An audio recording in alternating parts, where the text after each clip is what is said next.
Ուզում եք գաք խորհրդարան, պարոն Միքայելյան։ Չեմ ուզում, գալիս եմ։ Պարոն Միքայելյան, այսօր Ինչ համար։ սպասումներ ունեք։ Կանցնեք խորհրդարան, գաք Էսի վարկանիշային է նախ էս ընտրություն չի։ Հայտնում եք առաջին 50-յակում։ Որ ընտրենք հայտնում Քանի եմ։ որ վարչության ցուցակում չընտրվեցիք, այս ընտրությունից սպասումներ Ոչինչ թեթև տար։ Մյուս 50-ին ինչ չափորոշիչով եք ընտրել, ասենք մյուս տեխնազոներին դուք ինչ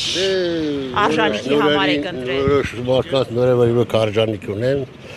եւ այն հին անձանց որ ճամփային կանցը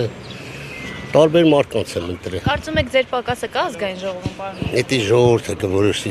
ցավատ տանեմ։ Պարոն Միքայելյան, Սուրեն Պապիկյանը հրապարակել էր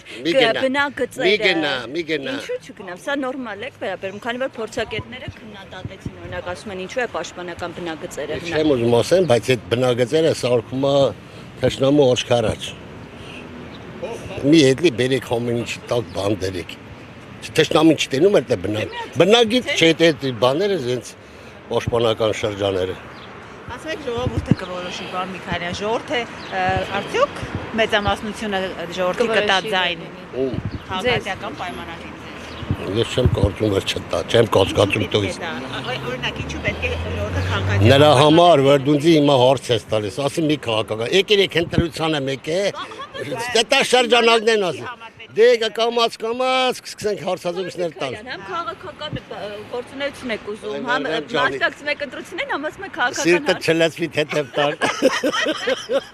Դե գնացի։